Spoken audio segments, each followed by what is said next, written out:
Dice que el evangelio llegó a toda la región de Judea, que es la parte sur de Israel, y luego pues a Samaria, que es un poco más eh, al centro, pero buscando para el norte de la tierra de Israel. Y el encargado de llevar el mensaje de salvación a ese lugar, pues fue Felipe. La Biblia le llama allá en el capítulo 21 también de Hechos, el evangelista. Felipe dice el evangelista. Era una persona muy notable, como ya se mencionó, aunque al principio fue un servidor a las mesas, fue un diácono, fue alguien que fue llamado para un ministerio complementario, como también se les llama, pero que Dios tuvo a bien hacerle un llamado al ministerio. Fue alguien que fue muy usado por Dios. De hecho, que la labor de los evangelistas es admirable, es impresionante. Para aquellos que no tenemos un ministerio de evangelista, en realidad nos sorprendemos al ver la obra de ellos. Porque si no fuera por los evangelistas, hermanos, no viéramos las multitudes, no viéramos a las personas rendirse a los pies de Cristo. Me refiero en cantidades, ¿verdad? Porque todo verdadero ministro, todo pastor, todo maestro, todo enseñador, por supuesto que predica la palabra y las personas se convierten, porque es Él el que cambia, el que transforma. Pero el ministerio de evangelista es trascendente, ¿verdad? Es mucho más que lo que acabo de mencionar.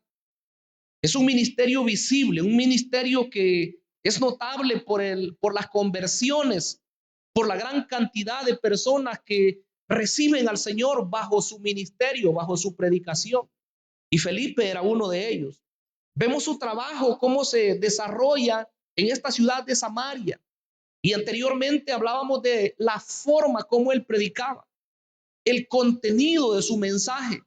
Y mencionábamos que el tema central del evangelista es Cristo. No se complica, ¿verdad?, en hablar profundidades bíblicas, sino más bien en presentar a Jesús, aquel que puede salvar las almas de las personas. Y creo que sin ser evangelistas, hermanos, nosotros también debemos ser personas que compartimos el mensaje de Cristo Jesús. Debemos ser personas que abrimos nuestra boca y con toda la sinceridad posible y con la seguridad de que aquel que cambia a las personas, de aquel que puede transformar el corazón, hará obras en esas personas cuando nosotros le compartamos el mensaje.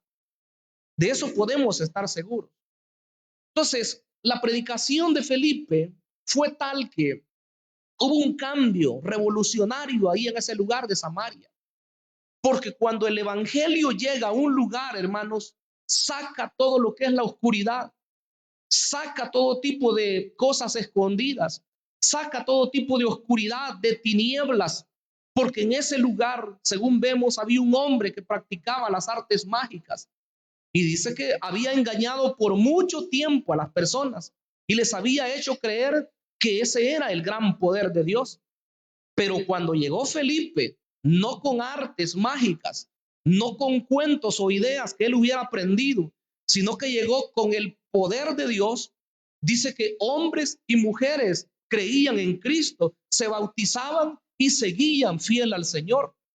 Eso es lo que hace el evangelio. El evangelio cambia. El evangelio no es un discurso político, no es un discurso para entretener a personas, sino que el evangelio, la Biblia dice que es poder de Dios para salvación a todo aquel que cree, al judío primeramente, pero también a los que no lo son. Y entre ellos estamos todos nosotros que fuimos cambiados cuando oímos el poderoso mensaje del evangelio de Cristo Jesús. Bendito sea el Señor Dios Todopoderoso, porque el cambio solo Dios lo hace.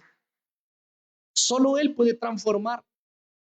Usted sabe que hay lugares donde tratan de ayudar a las personas y qué bueno por la ayuda que se da. Pero la realidad es que es una reformación hasta cierto punto moral, dicen ellos. Pero la parte espíritu no puede ser tocada sino solamente por el Espíritu Santo de Dios. Porque puede cambiar una persona, dejar cierto vicio por algunas técnicas o consejos, Pero la verdad es que el único que perdona los pecados de las personas se llama Jesucristo.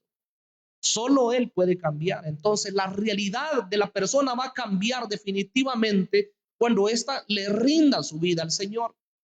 Y es así como el mensaje de Felipe cambió ese lugar, cambió el entorno en la ciudad de Samaria. Tal fue que la noticia dice que llegó hasta la iglesia de Jerusalén. Es como que hoy nosotros estemos predicando, ¿verdad? En un lugar, en una ciudad alejada, y luego pues esa noticia llega hasta la iglesia central que está en un lugar estratégico. Dice que llegó la noticia, y eso es lo que primero que quiero que veamos, que la obra de Dios se estableció en Samaria. Esa es la primera parte.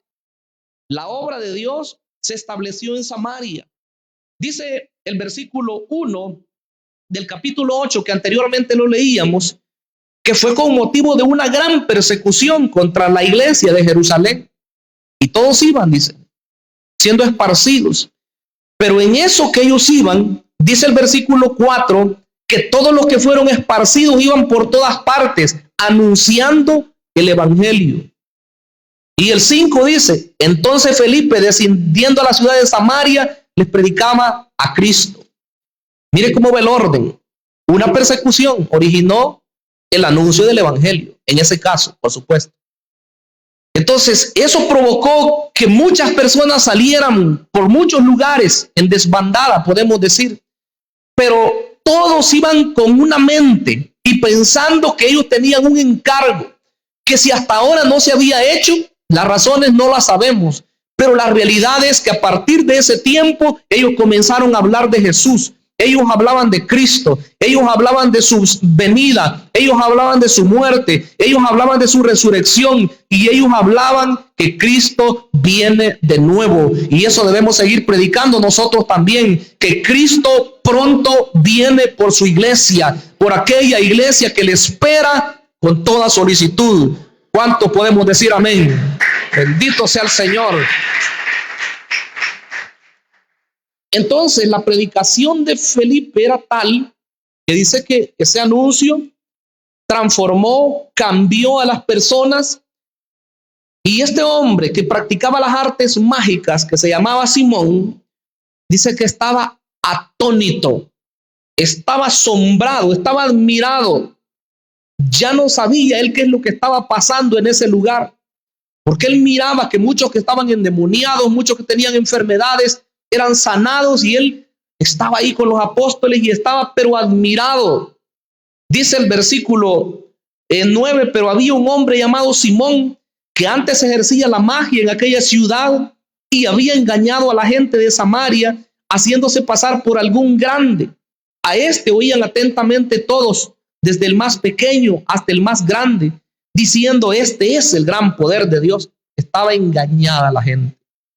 Así como hoy, muchas personas pueden creer que tienen religión, que tienen algo verdadero, pero lo que no saben es que están dormidos. Y esperaría hoy que los que estamos en este lugar y los que nos puedan ver a través de la red, de verdad nos hayamos encontrado con aquel que es el único que puede dar la vida. Y ese es Jesucristo, nuestro Salvador. Solamente Él puede cambiar y transformar toda una ciudad y todo un departamento y todo un país y el mundo entero, porque el que cambia es Jesús, el Salvador del mundo. Bendito sea el Señor. ¿Cuántos le alabamos en esta hora? Porque Él es digno de la suprema alabanza. Entonces, este hombre los tenía engañados. Este es el gran poder de Dios, decían ellos. La gente decía eso. Y dice que todos estaban atentos a él, porque los tenía engañados con sus artes mágicas. Pero cuando creyeron a Felipe, que anunciaba el evangelio del reino de Dios y el nombre de Jesucristo, se bautizaban hombres y mujeres. También creyó Simón mismo, dice el versículo 13, y habiéndose bautizado, estaba siempre con Felipe, y viendo las señales y grandes milagros que se hacían, estaba atónito. Qué bueno fuera que nosotros nos asombremos, ¿verdad? Cuando el mover de Dios se percibe, cuando hay conversiones, cuando hay gente que viene a reconciliarse, cuando hay sanidades, que nos asombremos, está bien. Pero que no vayamos a llegar a tal punto de asombrarnos porque no sabemos qué es lo que está ocurriendo. Porque nosotros sabemos que el Dios al cual servimos nosotros es todopoderoso. No tenemos por qué asustarnos, ¿verdad? Y si alguien estaba enfermo de una enfermedad incurable y de repente le impusieron manos y esa persona sanó, eso, hermanos, no tiene que asombrarnos. Sí tenemos que glorificar a Dios, pero saber que tenemos un Dios que es hacedor de maravillas y que cuando Él quiere, Él se va a glorificar. Esa es la realidad. Entonces, ante ese panorama que el Evangelio se establece en la ciudad de Samaria, sanidades, milagros, liberaciones, conversiones, esa noticia llega hasta los oídos de la iglesia de Jerusalén. En segundo lugar, quiero que veamos la confirmación de la obra en Samaria, o la consolidación también se podría decir. Porque nosotros debemos saber, hermanos, que nosotros no somos solos en el sentido de que como iglesia local nosotros pues estamos desconectados o hacemos lo que nosotros queremos. No, sino más bien nosotros somos dependientes, ¿verdad? De una organización, de una misión a la cual nosotros nos debemos también, después, por supuesto, de la conexión directa que tenemos con el Señor. En ese sentido, los de Samaria debían entender también que ellos no eran una secta, que ellos no eran un grupito de cristianos que creían ellos a tener el poder de Dios y que ellos eran únicos, porque a veces eso pasa, ¿verdad? Con algunas agrupaciones se vuelven una secta. ¿Saben lo que es una secta? Una secta es un grupo que se desprende de algo que es un todo. Nosotros no somos una secta, somos parte de la iglesia de Jesucristo. Acabo de mencionar que somos parte de una organización, bien es cierto, somos de la iglesia Altar de Dios, pero somos de algo más grande todavía, somos de la iglesia de Jesucristo, no de los santos de los últimos días, sino que somos de la iglesia de Cristo Jesús, el verdadero. Y la iglesia de Cristo está en todo el mundo, ¿verdad? Somos de algo grande. Entonces vean lo que pasó ahí. El versículo 14 dice que cuando los apóstoles que estaban en Jerusalén oyeron que Samaria había recibido la palabra de Dios, enviaron allá a Pedro y a Juan. ¿Qué hicieron ellos? Enviaron dos de sus líderes más notables. El apóstol Pedro por mucho tiempo fue el líder de todos los apóstoles. El apóstol Juan era como el segundo al mando, pudiéramos decir. Ya a estas alturas la iglesia había crecido mucho y más adelante se va a ver que el líder principal de la iglesia de Jerusalén era Santiago, el hermano del Señor. Entonces, pero eran líderes notables y la iglesia madre, la iglesia de Jerusalén manda a estos dos apóstoles que vayan a ver la obra. Quiere decir que desde el principio la iglesia nunca estuvo desconectada. Siempre debemos, si nosotros somos los que enviamos, en este caso, tenemos que estar pendiente de las nuevas obras que se van abriendo, en este caso, ¿verdad? En este caso tenemos el distrito 2, ¿verdad? Que es el que se me ha asignado. Tengo que estar pendiente de estos hermanos, ¿verdad? Y de todos los que ahí pues están trabajando en el Señor. Quiere decir que debe de haber una conexión. En el caso de Pedro y Juan es bastante curioso, porque durante el ministerio del Señor Jesucristo, nosotros sabemos que el Señor fue a Samaria. Ustedes saben, se encontró con aquella mujer que no se conoce el nombre, solo se le llama la samaritana, porque era de ahí. Y claro, se convirtió ella, se convirtieron sus familiares, se convirtieron muchos a la predicación del Señor. Pero también en el Evangelio, en Lucas, para ser específico, hay un relato donde se cuenta un suceso bastante curioso, por cierto. Quiero que veamos Lucas 9:51. Probable que este relato usted no lo haya escuchado, pero se va a dar cuenta quién era Juancito. A Juan nosotros lo conocemos como el apóstol del amor, ¿verdad? Dice el versículo 51, estoy en 9:51 de Lucas. Cuando se cumplió el tiempo en que él había de ser recibido arriba, afirmó su rostro para ir a Jerusalén. Está hablando de Jesús. Y envió mensajeros delante de él, los cuales fueron y entraron en una aldea de los samaritanos para hacerle preparativos, mas no le recibieron, porque su aspecto era como de ir a Jerusalén. Viendo esto, sus discípulos, Jacobo y Juan, porque ellos eran hermanos, ahí está Juan, dijeron: Señor, ¿quieres que mandemos que descienda fuego del cielo como hizo Elías y los consuma? Entonces, volviéndose él, los reprendió diciendo: vosotros no sabéis de qué espíritu sois, porque el Hijo del Hombre no ha venido para para perder las almas de los hombres, sino para salvarlas. Y se fueron a otra aldea. Pero lo que quiero que veas es que, ¿qué dijeron ellos? Jacobo, ¿verdad? Y Juan principalmente en este caso. ¿Quieres que hagamos que descienda fuego del cielo y consuma a estos rebeldes? Porque no lo quisieron recibir, ¿verdad? Al Señor. Ellos iban para hacer preparativos. Como quien dice, ¿verdad? Ya viene el pastor general, ya viene el evangelista fulano, ya viene el predicador tal. Así que aquí venimos, ¿verdad? A evangelizar, aquí venimos a preparar el escenario. Y dice que aquellos no lo recibieron. Y ellos, la mejor salida que buscaron es: no quieren nada.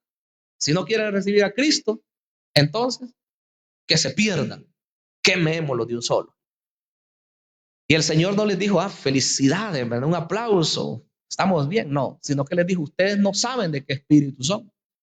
Yo no he venido a perder las almas, he venido a salvarlas. Eso no se nos debe de perder de vista, hermanos. Que el Señor quiere salvar. Claro, ese era el pensamiento de ellos antiguamente, ¿verdad? Pero hoy son enviados ya por la iglesia de Jerusalén, ya el tiempo pasó. Dice que ahí va Pedro y ahí va Juan. Y mire lo que hicieron ellos. Versículo 15.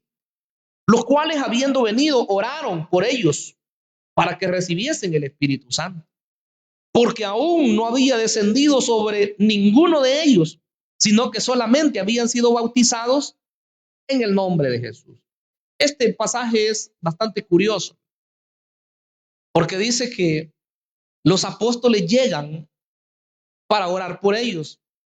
Los apóstoles llegan para imponerle manos para que ellos reciban el Espíritu Santo. Estoy seguro que usted ya está pensando: ¿eran creyentes verdaderos o no lo eran? Una pregunta, ¿verdad?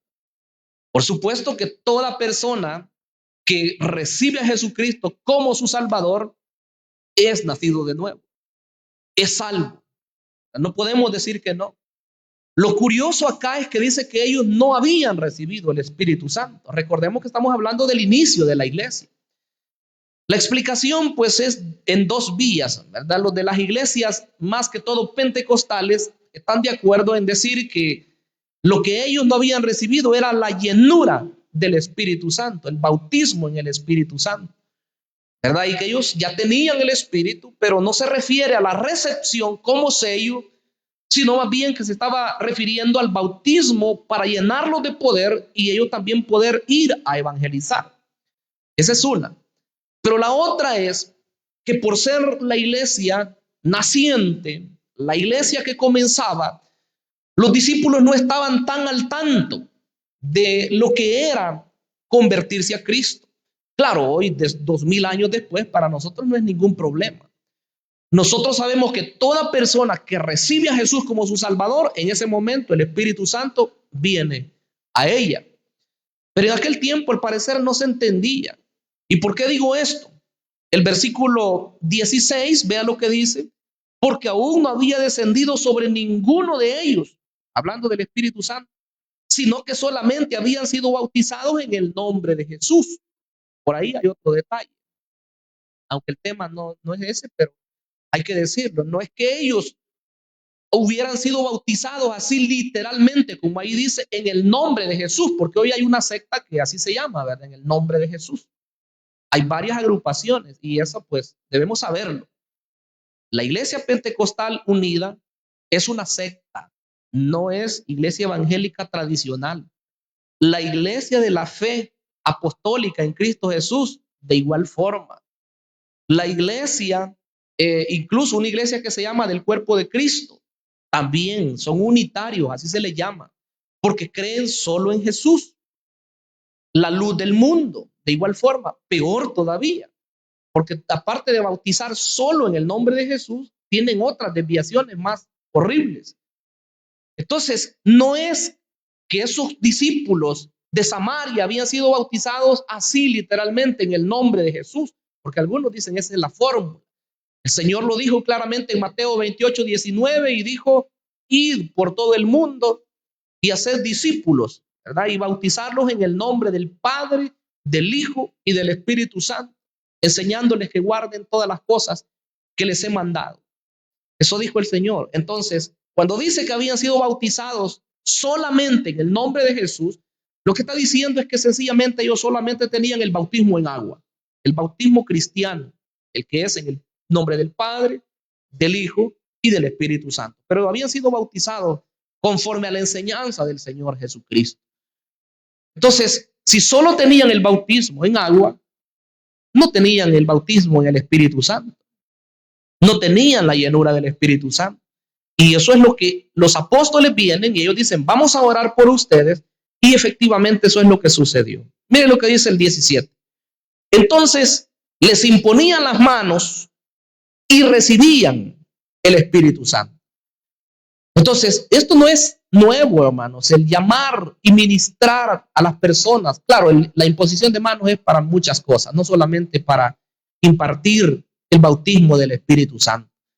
Muchas veces es para sanidad, otras veces para ministrar a las personas atormentadas por espíritus inmundos, para delegar a otra persona al ministerio o a un cargo específico y de diferentes formas. Pero en este caso dice que era para que recibiera la llenura del Espíritu Santo. Quiero que veamos el capítulo 19. Hay una porción similar. Hechos 19. Vamos a leer el versículo número 2. Pablo halla por ahí a unos cristianos, en este caso en la ciudad de Éfeso.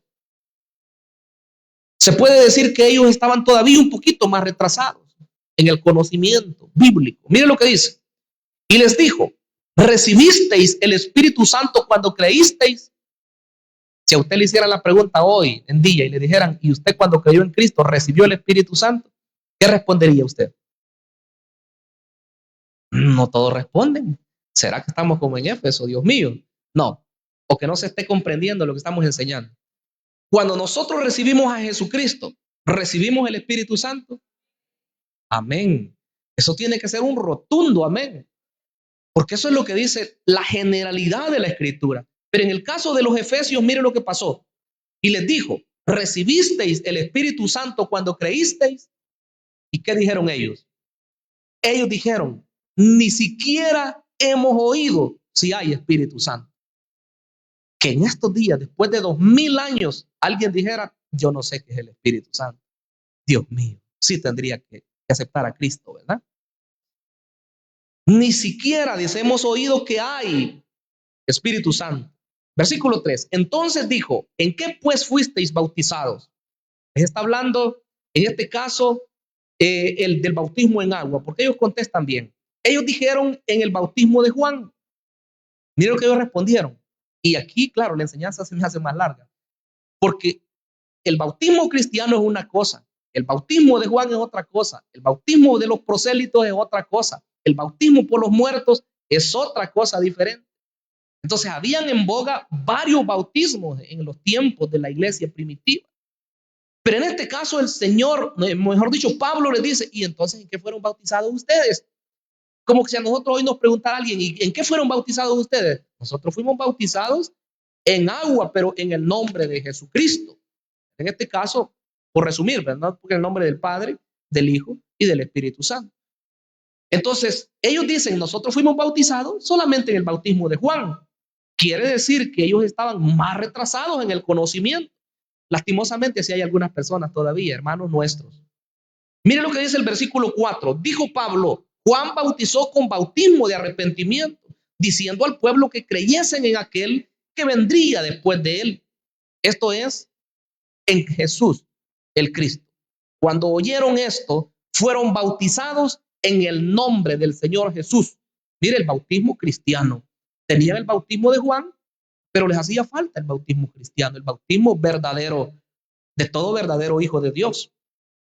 Y el 5, dice, cuando oyeron esto, fueron bautizados en el nombre del Señor Jesús y habiéndoseles impuesto las manos, y habiéndoles impuesto Pablo las manos, ¿qué pasó ahí?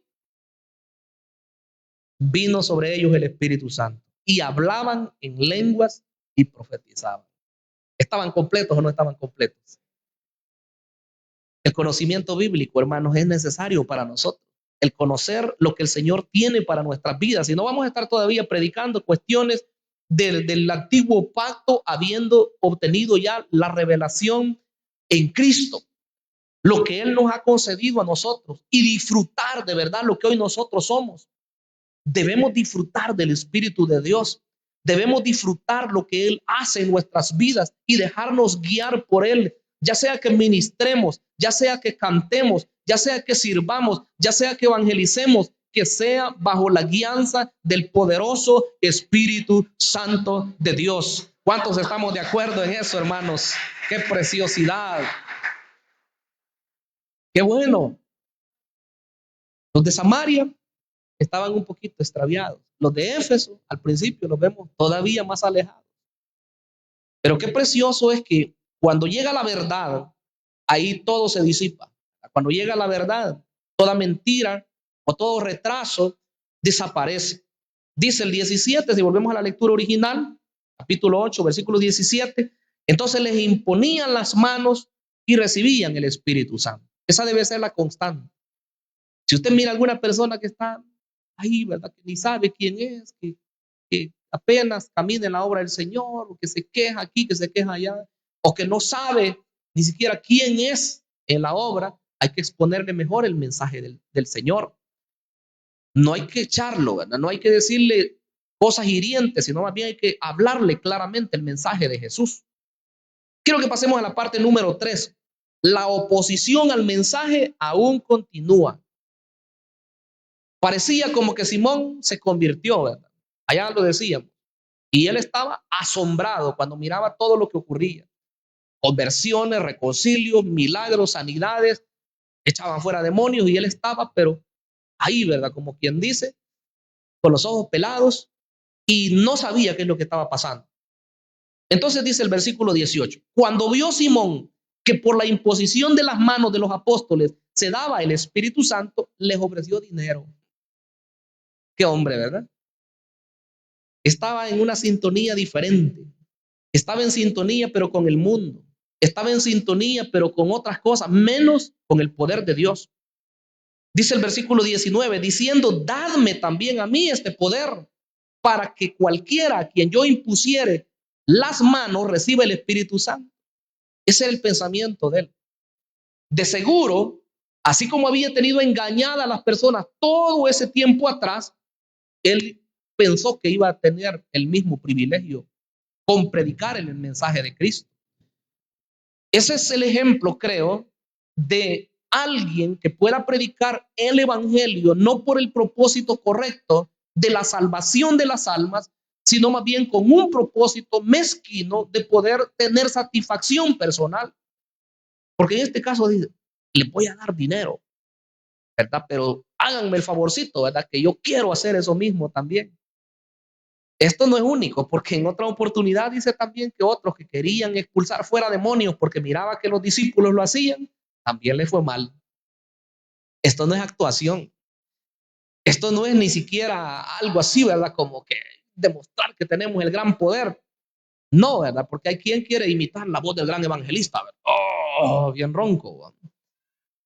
O ministrar parecido a otra persona, nada de eso. O poner unos grandes gritos, ¿verdad? Y cuando ora por la persona y creer que esos grandes gritos también son los que van a ser efectivos, nada de eso. Claro, en un mover del Espíritu, si Dios lo lleva a que ore y que alce la voz, hay que hacerlo. Pero no es imitación, esto es algo auténtico. Tiene que ser bajo la dirección del Espíritu Santo. Ese hombre estaba engañado porque no sabía que lo primero es entregar la vida de verdad al Señor. Lo primero que debemos hacer es nacer de nuevo. Y una vez nacemos de nuevo, el Espíritu de Dios viene, nos llena, nos capacita y hoy sí estamos listos para ir por los demás, para pedirle al Señor que también sean libertados y así lo va a hacer el Señor. ¿Cuántos lo creemos en esta hora? Bendito sea el nombre del Señor.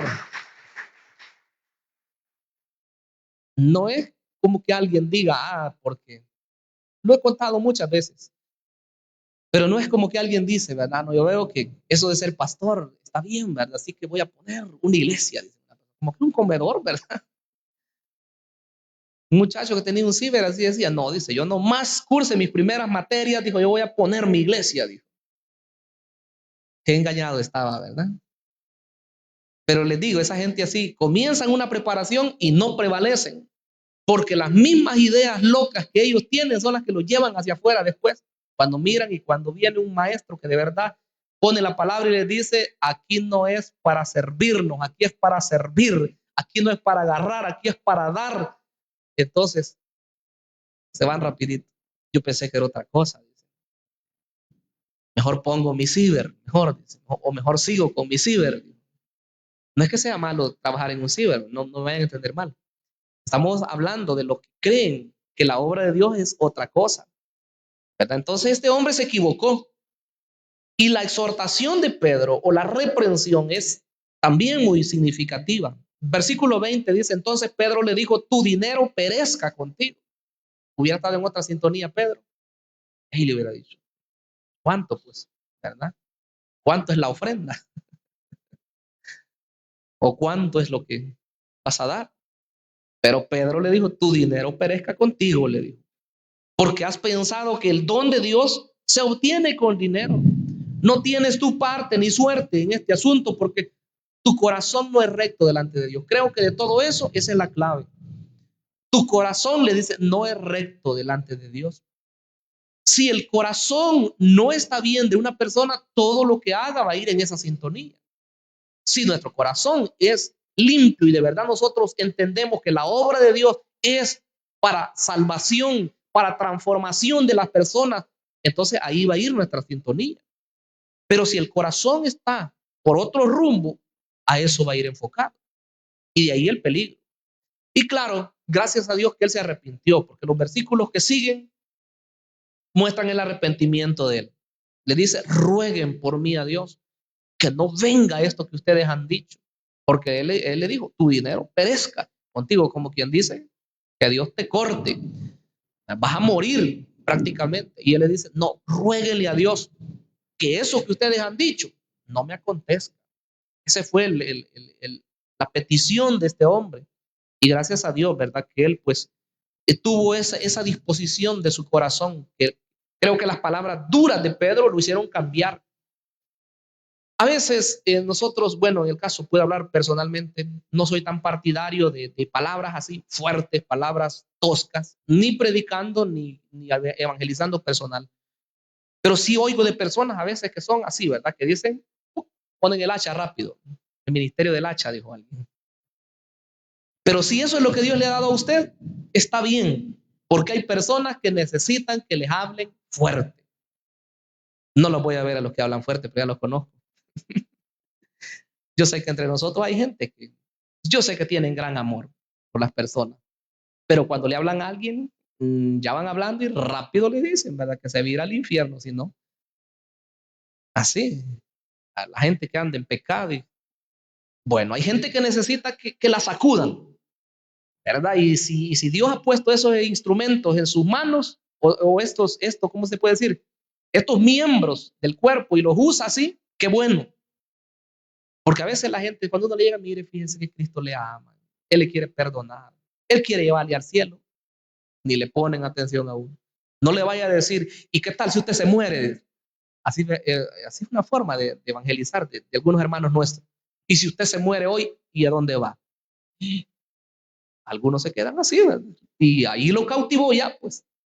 Y de verdad, y si me muero en este momento, Dios mío, dice. Entonces hay que hacerlo de diferentes formas, pero hay que hacerlo.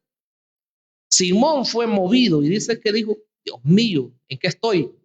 Oren para que Dios no me vaya a hacer eso que ustedes están diciendo. Los apóstoles se van y dice el versículo 25, habiendo testificado y habiendo hablado la palabra de Dios, se volvieron a Jerusalén y en muchas poblaciones de los samaritanos anunciaron el evangelio. Mire qué precioso. O sea que no perdían tiempo. Después de haber testificado la palabra de Dios y predicar como se debía en la ciudad, Cuando iban de regreso para Jerusalén, ellos iban predicando, se detenían en un poblado, predicaban, seguían, se detenían en otro poblado y volvían a predicar. Y así lo hacían. Ojalá que nosotros volvamos a esos tiempos, ¿verdad? En los cuales nosotros también sintamos el predicar no solamente aquí, sino que predicar afuera también, predicar donde sea, para salvación de las personas, porque el evangelio cambia. Ese es un hecho y nosotros somos testimonio de eso. Así que Dios, hermanos, nos use como instrumentos para honra y para gloria de Él. Cerremos nuestros ojos. Padre amado que estás en los cielos, amantísimo Señor, solo a ti es la gloria y la honra. Solo a ti, Señor, que mereces ser exaltado, que mereces ser glorificado, mi Rey. Pues tú nos has cambiado.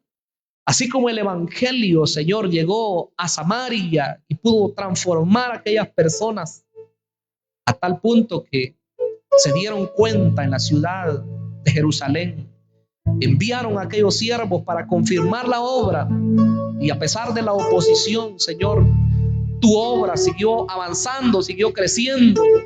Que también nosotros, Señor, así como hemos recibido, que podamos dar también. Pues tu palabra dice que hemos sido enriquecidos con muchos dones espirituales. Nosotros somos los indicados para ir donde está el necesitado, aquel que llora por su pecado, aquel que llora por problemas familiares, aquel que llora por una enfermedad incurable. Oh Dios, aquellos que están desahuciados, aquellos que están en problemas, nosotros somos los indicados. Señor, pon en nuestros corazones la solicitud, el deseo de ir y poder, Señor, llevar una palabra que transforme, una palabra que cambie, Señor, la situación que se esté viviendo